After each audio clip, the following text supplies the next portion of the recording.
So, hello guys. Ngayon, dahil sa nakita ko yung pinapahanap ko, eto na pupuntahan natin sila para bigyan natin ng konting tulong. Tara, samahan niyo. So, ayan guys, tignan nyo yung pupuntahan ko. First time kong pumunta sa ganitong lugar, guys. Ayan, ay, so ayan sila. Ayun. So, ayan guys, ayan si Kuya. Hi Kuya. Ayan. Hello baby. Saan po kayo nakatira? Dito lang po. Hala, wala po kasi grabe. cycle namin. So, ayan guys, tignan nyo yung pinuntahan namin at dito lang sila nakatira, oh. Ano, grabe. Saan po kayo nagluluto niyan? Dito lang po sa ano. Gagawa nga po ako. Dito. So, tignan nyo guys, oh, dito sila magluluto.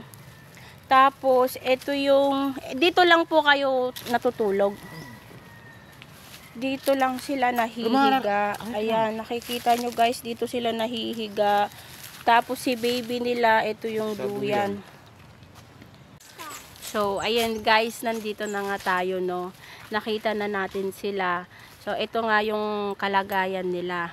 Ngayon, kakausapin na natin sila.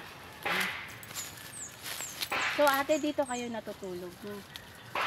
Minsan, nandun kami sa may waiting shed. Sa waiting shed. Paano yung, paano kayo nakakahanap ng mga pagkain ninyo? Namamanimos lang kami ng pakonti-konti. Paano nga pala humantong na, nawala yung sidecar ninyo? Kami po, naghihirap na kami pa rin nakawan. Di pa doon nawala. Alasan daw tayo. Paano nawala?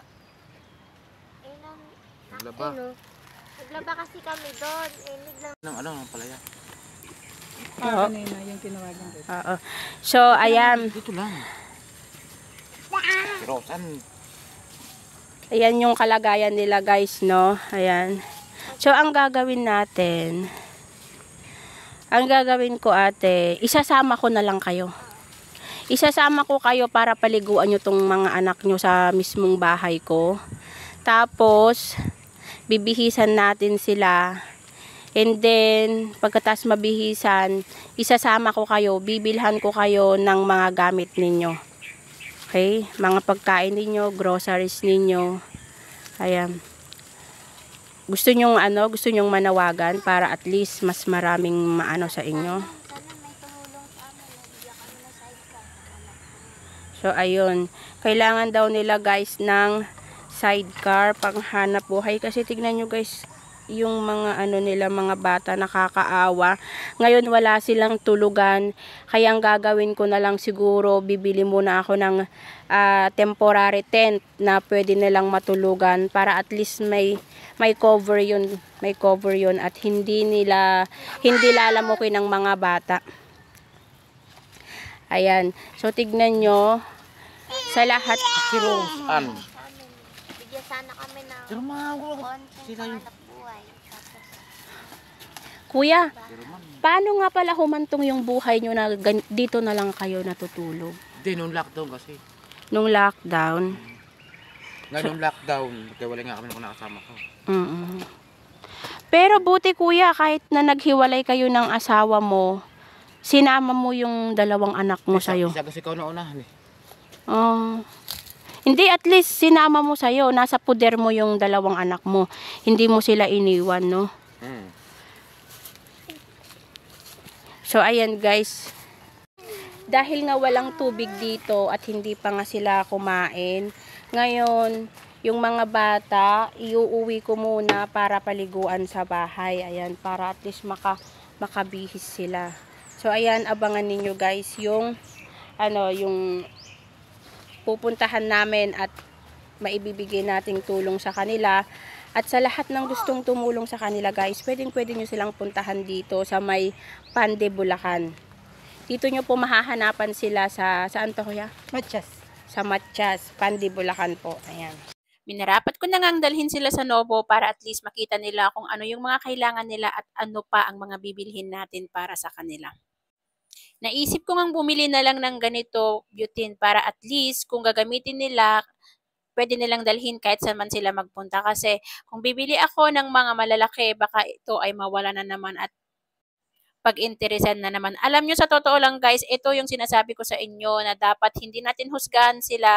Alam nyo, kahit anong sabihin ng mga tao, yung buhay nila, yung mga ginagawa nila sa buhay nila, sa akin kasi pag tumulong talaga ako, grabe, hindi ko hinuhusga ng tao. Hanggat kailangan nila ang tulong ko, why not na i-share natin ang blessings. Ito na nga yung napapansin ko at bigla nang umiyak dito si kuya.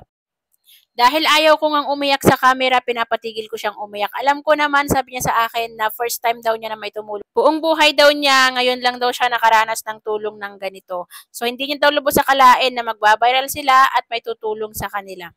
Hindi ko na nga nabidyuhan yung mga binili namin kasi nga ito na nga nagmamadali na kami, baka kasi umulan at kasama pa namin yung mga bata. So, yun guys, papalinis muna natin ng konti.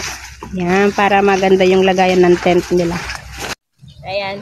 So, ayan guys, nandito na tayo sa Pandi, Bulacan at hinatid ko na ang ating tulong sa nagbabiral na si Kuya. Kung nakikita nyo yung na-post sila na ninakaw yung sidecar nila kasi doon na lang daw sila natutulog, doon na lang yung hanap buhay nila. Tapos, nawala pa yung sidecar nila. Ayan, dali-dali natin silang pinuntahan para ipaabot ang tulong natin. So, ayan kuya, ito yung tulong ko sa'yo na sana makakapag-start ka. Ayan. Kulang na sa bahay. Kulang na lang yung bahay. Ayan guys. So, ang hiling ni kuya, magkaroon sana siya ng sidecar. Ayan, sana naman yung mga sponsor dyan. Baka gusto yung magbigay sa kanya ng sidecar, yung panggamit niya, pangangalakal para may panghanap buhay siya sa paghahanap buhay para sa mga anak niya. Kuya, may gusto kong sabihin? Pasalamat. Oo. Maraming salamat po sa nagbigay ng tulong sa amin. Tapos, lalo sa yung nagdala, yung nagdala sa amin. So, ayan guys, no, kung makikita nyo mamaya yung mga video kanina habang dinala ko si kuya sa pamilihan, yung emotion niya, umiiyak siya. Ayan, dahil sa tuwa na may tumulong sa kanila. Kaya guys, kung gusto nyo rin silang tulungan, makikita nyo sila dito sa Pandi, Bulacan. Ayan, yung lahat ng gustong tumulong, open po kayo para puntahan po sila. Kuya.